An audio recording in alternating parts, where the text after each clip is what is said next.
Noticia en desarrollo en Noticias Caracol. A las 12 de la tarde, 49 minutos, hablamos de la noticia económica del día. Bueno, de las últimas horas, que sigue siendo la emergencia económica decretada por el gobierno nacional justamente ayer. Pues a propósito de esta declaratoria que durará 30 días, se han enumerado una serie de causas que, según dice el gobierno, lo llevan a tomar esta decisión. Pues hoy queremos explicarles a ustedes paso a paso qué es lo que está sucediendo, por qué se tomó este camino, qué es lo que podría venir. Y justamente para eso me acompaña nuestro periodista económico Henry González. Henry, bienvenido. Aquí está el decreto publicado ayer, 22 de diciembre de 2025. Para contexto de todos, porque creo que hay que empezar por allí, ¿qué es lo que está pasando con las finanzas del país que, según el gobierno, se hace tan necesaria esta emergencia económica? Bienvenido. Así es, sí, señora Ana Milena, buenas tardes. Pues es lo que el gobierno llama la realidad fáctica, los hechos que han motivado esta expedición de una emergencia económica. Señala el gobierno que la situación fiscal se ha tornado ya de carácter grave. La situación fiscal nos referimos a las finanzas de la nación. Y dice el gobierno que hay hechos sobrevinientes y concurrentes que han agravado precisamente la situación financiera de la nación y que esto genera una perturbación grave del orden económico para todo el país. Ponen al Estado en una incapacidad para poder atender no solamente los derechos de la población, sino también la prestación de algunos servicios que son responsabilidad del gobierno nacional. Sí, señor. Pues, Henry, una de las razones que cita el gobierno tiene que ver con un tema que es muy importante, que es la salud. ¿Qué ordenó la Corte con el tema de la UPC, que es la unidad de pago por capitación, y por qué eso obliga al Estado a conseguir más recursos a partir del próximo año? Sí, señora, mire, lo que sucede es que hay unas sentencias judiciales que obligaron al gobierno nacional a que la prima, el dinero, la cuota monetaria que el gobierno le debe girar a las EPS del régimen subsidiado debe parecerse mucho a la que le gira a las EPS del régimen contributivo. Debe ser por lo menos de un 95%. Entonces, equiparar eso, pues obviamente genera unos costos adicionales para el gobierno nacional. Aumentar los beneficios para algunos que no tenían tantos beneficios, eso tiene un mayor costo. Y de hecho, el gobierno nacional dice que para el año 2026 se requieren por lo menos de 3.3 billones de pesos en el presupuesto general y poder cumplir con esa orden de la Corte Constitucional. Para 2026, 3.3 billones. Para 2026, sí, señor. Sí, señor. Bueno, y otra de las causas que cita el gobierno tiene que ver con el tema de la seguridad. ¿Por qué el aumento de violencia y los riesgos para las próximas elecciones obligan entonces al Estado a destinar más recursos de manera urgente?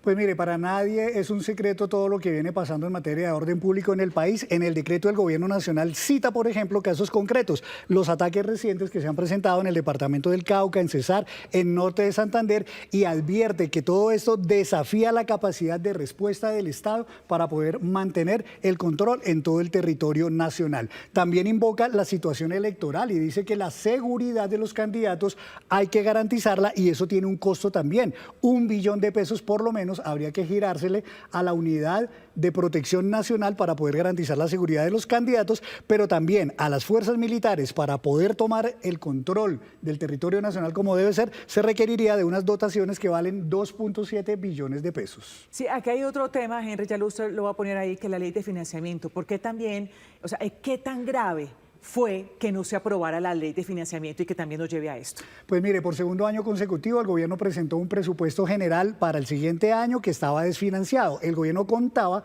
con que adicional al presupuesto el Congreso le aprobara la ley de financiamiento que le generaría 16.3 billones de pesos en nuevos impuestos. Como esa ley, ese proyecto de ley no fue aprobado, entonces ahora el gobierno dice que se exacerban las presiones de liquidez de la nación, se golpea el gasto público social, que se generan riesgos para la seguridad ciudadana y que también inclusive se pone en riesgo el pago oportuno de la deuda estatal. Acá hay otro tema también que debemos conversar, que es sobre las emergencias, los desastres naturales, la ola invernal que se dio sobre todo hace unos meses. Pues esto no es nuevo, Henry, porque en esta ocasión también hace que se lleve a la declaratoria de esa emergencia. Porque el año pasado, Ana Milena, dice el gobierno en el decreto, se debió declarar una emergencia nacional por causa de la ola invernal y además se generaron unas sentencias judiciales que obligaban al gobierno a construir algunos proyectos, a hacer algunas inversiones en ciertas regiones y eso tiene un costo y dice el gobierno que esas obligaciones que se generaron en el 2024 no se han podido asignar los recursos y que entonces, por ejemplo, en la Unidad Nacional de Gestión de Riesgo necesita urgentemente por lo menos 0.5 billones de pesos, es decir, 500 500.000 millones de pesos para poder adelantar esas obras en cumplimiento de sentencias judiciales. De todas maneras, lo de las emergencias no es nuevo. Esto es lo que nos pasa año tras año, Henry. Sí, señora. Y usted hablaba ahora del pago de las sentencias judiciales, que también dicen que se ha vuelto un problema urgente para las finanzas del Estado. ¿Es lo que dice el gobierno? Sí, las que mencionábamos hace un momento tienen que ver con la ola invernal, pero hay muchas más. ¿Principalmente y por muchas. o hay más? No, hay muchas y por muchas razones. De hecho, el gobierno nacional dice que esas sentencias judiciales en contra del gobierno nacional que debe cumplir tienen un costo de 9.9 billones de pesos que no los hay y que para el 2026 se requieren por lo menos de 1.5 billones de pesos para cumplir con las sentencias más urgentes. Bueno, hablemos de otro tema que también se hace muy importante, son las obligaciones atrasadas. Hablamos de energía y gas. Cuando el Estado no paga a tiempo los subsidios de energía y de gas para los estratos más bajos, y por qué eso también se convirtió en un problema. Claro, el gobierno nacional, y eso por ley, tiene que dar un subsidio, poner unos recursos para que las familias de estratos 1, 2 y 3 tengan un subsidio en el pago de sus servicios, especialmente de energía y gas. Pues bien, si el gobierno no pone ese dinero, se ponen en riesgo las tarifas e inclusive el acceso al servicio para por lo menos 1.3 millones de familias en el país. Este año, por ejemplo, el gobierno debía pagar o quedó debiendo 5.1 billones de pesos de esos subsidios a las empresas de servicios públicos por concepto de servicios de energía y gas. Habrá que pagarlos en algún momento, pero la plata hoy no está. A propósito de eso que usted dice, de lo que está debiendo y demás, el gobierno también dice que ya no es tan fácil endeudarse y conseguir platica, recursos como antes. ¿Eso es así? Es así, eso es lo que dice el gobierno nacional y lo dice porque efectivamente hay unas leyes, por ejemplo la ley que creó la regla fiscal que pone unos topes, unas limitaciones a la posibilidad de que el gobierno se siga endeudando de manera constante. Pero además, y esta cláusula, esta razón por lo menos no la conocíamos, y es que dicen que ahora digamos que los prestamistas del gobierno nacional ponen unas cláusulas contractuales adicionales mucho más exigentes y que esas tienen que ver con las medidas que ha adoptado el gobierno de los Estados Unidos contra el gobierno colombiano. No aclara detalles, pero al parecer medidas de Estados Unidos contra Colombia están ya obligando a quienes le prestan dinero al gobierno colombiano a exigir más cosas. Sí, Henry, ya estamos terminando. Se ha anunciado locución por parte del presidente esta noche en lo que se espera se aclare más sobre esta emergencia económica. Finalmente,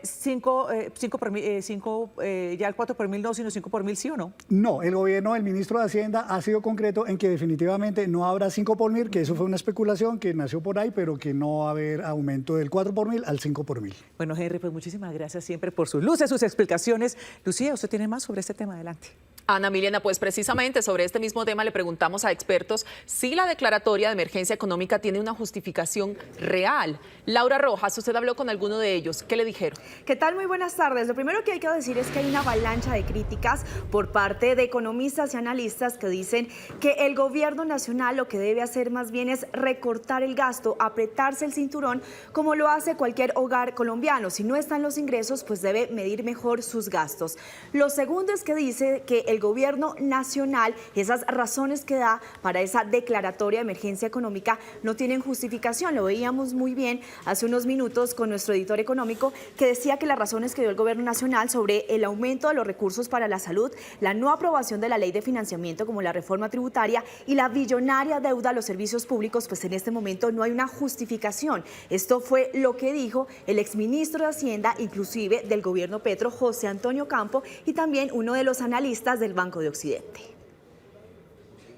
Ninguno de los que usted acaba de mencionar son hechos sobrevinientes, son todos previsibles. Más aún, en algunos casos es por errores del gobierno, por ejemplo, el déficit de la salud, es por no, ajustar adecuadamente la UPC a tiempo, por destinar gastos a propósitos diferentes, en fin. Usted puede continuar con todos los otros. Esos no son hechos sobrevinientes, que son lo que justifica, de acuerdo con la Constitución colombiana, el uso de la emergencia económica. Aquí la situación fiscal del país viene deteriorándose desde hace varios trimestres, niveles de deuda y déficit que son considerablemente altos, y una situación en donde el gasto es inflexible, sí, pero esto realmente no es algo nuevo. Y en ese sentido resulta muy probable que la Corte Constitucional, al realizar esa evaluación, termine dictaminando, como lo hizo en el pasado con las otras emergencias económicas que propuso el gobierno, que no proceden varios de los decretos que se terminan creando bajo esta situación. Ahora, ustedes lo han visto muy bien, la economía en el país ha crecido, eso es una cosa, pero de otro lado es el manejo de las finanzas públicas y el gobierno cómo lo ha hecho, las riendas de manejar precisamente ese dinero. Y eso es lo que dice el director de FEDesarrollo, que lo que esperan entonces para el próximo año es un recorte del 3% y que tampoco entonces hay una justificación clara para esa emergencia económica. Recordemos las cifras. La ley de financiamiento que pretendía el gobierno nacional, que fuera aprobada por el Congreso, era de 16.3 billones de pesos. Al final eso no ocurrió y lo que procedería es un recorte del presupuesto. ¿De qué tamaño es el recorte en términos del presupuesto aprobado para el próximo año? Es menos del 3%. Yo creo, Eduardo, que es muy difícil justificar que un recorte de menos del 3% del presupuesto del próximo año, que sería el segundo más alto de la historia del país, solamente superado por la pandemia, pueda generar un problema enorme desde el punto de vista del financiamiento, los gastos necesarios como infraestructura, política social y demás. Así que no estamos hablando de algo sustancial y por eso ratifico, creo que esta emergencia no tiene ninguna justificación. El presidente Gustavo Petro ha sido claro en decir que este gobierno ha heredado deudas del pasado, por ejemplo, lo que está pasando con los servicios públicos desde la época de la pandemia, lo que se debe a las empresas de este sector, y que este gobierno también se hizo claro del desmonte de los subsidios a la gasolina, pero que aún falta pues cuadrar esas cuentas. Laura, gracias. Pues a propósito de esta emergencia económica, consultamos a algunos expertos constitucionalistas que hicieron cuestionamientos a esta decisión del gobierno. Luis Eduardo Maldonado, ¿qué han dicho ellos? Duros cuestionamientos, están señalando que el presidente se extralimitó al declarar la emergencia económica porque consideran en ese momento no existen las condiciones que se necesitan para ello, ni en materia de orden público, ni en materia de salud, ni en materia presupuestal. Expertos constitucionalistas le piden a la Corte Constitucional que vuelvan a sus tareas, que convoquen una sala plena de manera urgente para mirar el decreto expedido en las últimas horas por el presidente Gustavo Petro, y advierten además que la Corte incluso le puede ordenar al presidente Gustavo Petro, en caso de que expida decretos con nuevos impuestos y los alcance a cobrar, la Corte le puede ordenar al presidente Gustavo Petro que le devuelva este dinero a los colombianos. El gobierno tiene posibilidades de hacerlo cuando ocurre el hecho. Aquí la discusión que se está dando es que el hecho no existe. Los hechos que invoca el gobierno son hechos, llamémoslos previsibles, propios del desempeño institucional. Que una reforma tributaria no pasa en el Congreso, eso no es excepcional, ocurre en todos los gobiernos. Que la Corte Constitucional le dé una orden al gobierno para efectos del manejo del sistema de salud, eso no es excepcional. Temas como el orden público, tenemos alteraciones en el orden público permanentes. Habría lugar a declarar una conmoción interior si fueran unos ataques desproporcionados que alteraran la vida institucional de la nación o de una parte del territorio. Deja muy mal sabor el que se hubiera acudido a esta medida de urgencia de manera inusitada, pero también de manera irregular, en vacancia judicial, buscando precisamente que un supuesto vacío de poder o una eventual ausencia de contrapeso le genere al gobierno la posibilidad de impulsar normas no solamente irregulares, sino abiertamente inconstitucionales. Lo que se impone ahora es el control jurídico, judicial, urgente de la Corte Constitucional, reanudando sus tareas, y el control político por parte del Congreso de la República en este sentido. Ya lo decía Ana Milena, a las 7 de la noche el presidente Gustavo Petro tendrá locución, se dirige a los colombianos para explicar las razones, para sustentar la decisión de declarar la emergencia económica. Me confirma la Casa de Nariño que también a las 7 de la noche el presidente Gustavo Petro anuncia el decreto con el nuevo salario mínimo para los colombianos, el incremento salarial para el 2026. Muy importante, Luis Eduardo, gracias. Y justamente hay expectativa por la postura de la Corte Constitucional frente a la expedición del decreto de emergencia económica. Tatiana Sanabria, ¿qué se sabe sobre los magistrados del Alto Tribunal? ¿Habrá o no sesión extraordinaria? ¿Qué tal? Muy buenas tardes. Desde las 10 de la mañana empezó una reunión informal entre los magistrados de la Corte Constitucional para analizar el panorama y determinar si se cita a una sesión extraordinaria. Recordemos que la Constitución establece que una vez el gobierno expide un decreto en estado de emergencia, este debe ser remitido a la Alta Corte para un control de constitucionalidad. Este trámite puede adelantarse incluso durante la vacancia judicial, ya que durante los estados de excepción no se interrumpe el funcionamiento de ninguna de las ramas de poder público, incluida la judicial. Si la Corte decide sesionar en este periodo, debe reunirse la sala plena y realizar el sorteo correspondiente para designar al magistrado o magistrada ponente con el fin de que el proceso comience a sustanciarse oportunamente. A partir de ese momento, la Corte entrará a revisar si el decreto cumple con los requisitos constitucionales. El Alto Tribunal también ejerce control sobre los decretos legislativos que se expiden con base en el estado de excepción. Se espera que en las próximas horas se conozca si hay o no sesión extraordinaria. Estamos atentos a esa información, Tatiana, gracias. Y uno de los argumentos del gobierno para decretar la emergencia económica es el aumento de los recursos para la salud en 2026. Sin embargo, ese dinero adicional no será destinado a incrementar los recursos para la atención de los pacientes, sino a equiparar la plata que reciben los regímenes contributivo y subsidiado.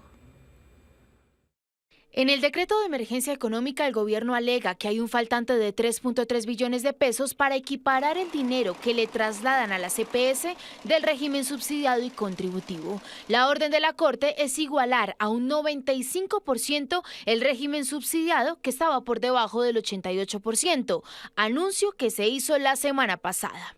Sin embargo, para el sector salud, este no es un motivo suficiente para decretar esta emergencia económica. Porque es una orden que tiene muchos años. La sentencia T760 del 2008 ordenó la igualación de la prima de manera progresiva y esto es algo pues que no ha cumplido el gobierno y que se sabía desde el inicio del gobierno. Aseguran que el gobierno siempre manifestó que el sistema de salud estaba financiado y no requería de un incremento. Se ha dicho públicamente que la unidad de pago por capitación es suficiente. Y ahora, para justificar o como parte de la justificación de una declaratoria de emergencia económica, plantea que el sistema de salud está desfinanciado. El gobierno buscará recursos para cerrar la brecha entre los regímenes subsidiado y contributivo, pero por ahora no contempla que esos recursos se usen para incrementar el presupuesto de 2026, es decir, el valor que reciben las CPS por cada afiliado o lo que se conoce como UPC. No entendemos por qué se está utilizando el financiamiento del sector salud como un argumento. Que sea utilizada como excusa para pasar una reforma, una emergencia económica que es a todas luces inconstitucional, es lo que me parece a mí que carece de sentido. Con o sin emergencia económica, las CPS insisten en que se necesita un aumento de presupuesto para atender a los pacientes en 2026 y el gobierno debería garantizar ese incremento como lo ordenó la Corte. También hay reacciones políticas ante esta emergencia económica decretada por el gobierno del presidente Gustavo Petro.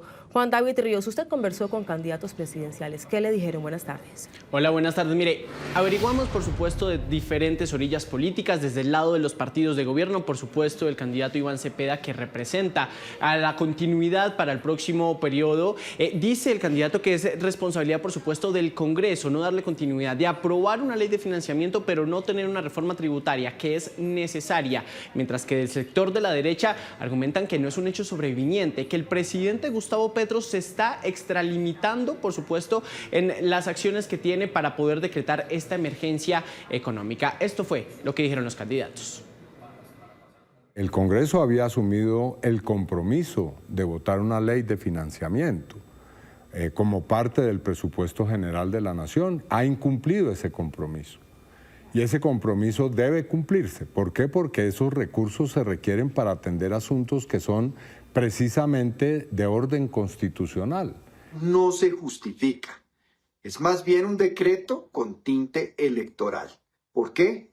Porque no responde a un hecho sobreviniente, imprevisible o extraordinario. Responde a problemas estructurales que eran previsibles de las finanzas públicas, que ya se conocían y que además fueron agravados por decisiones del propio gobierno, como por ejemplo un mal trámite tributario. Queda claro que este gobierno es anti-empresa.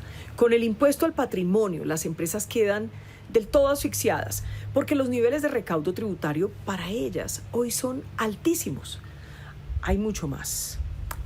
Lo mejor de todo, lo peor para el gobierno, es que esta emergencia se caerá en la Corte Constitucional. Ese decreto es abiertamente ilegal. No existen hechos extraordinarios que lo justifiquen. El país está quebrado, pero por la corrupción y el despilfarro del régimen. Por eso acudí a la Corte Constitucional pidiendo primero la suspensión inmediata del decreto y que esa corporación sesione de forma extraordinaria, incluso en Navidad, para atender el asunto. Esa emergencia se cae en la Corte, pero mientras se cae hace un daño tremendo.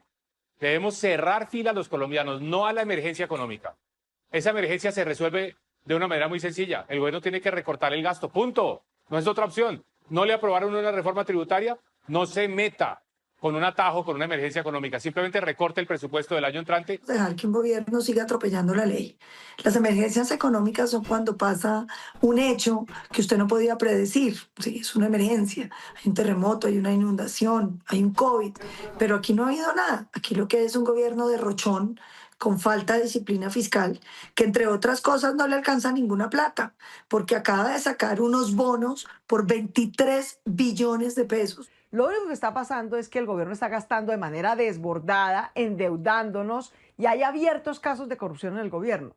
En vez de acabar la corrupción, bajar la deuda y el gasto, el gobierno sale y por decreto nos impone nuevos impuestos en Navidad. Como no le alcanzaba la plata, ni siquiera le pagó a sus propios contratistas en esta Navidad. No hay derecho a que se haga este abuso de poder. No hay derecho que el gobierno del presidente Petro juegue con la salud, con los medicamentos y con los tratamientos de los colombianos. Con esa excusa está decretando una emergencia económica mentirosa e inconstitucional, sabiendo perfectamente que la plata de la salud está en los bancos y que no la ha querido girar, como ha dicho el director de la ADRES. Bien, desde la rama legislativa también se han pronunciado al respecto. Ya hay congresistas que le están pidiendo al presidente del Senado sesionar, así sea en receso legislativo, para tener un control político al gobierno nacional y a sus ministros por esta emergencia económica.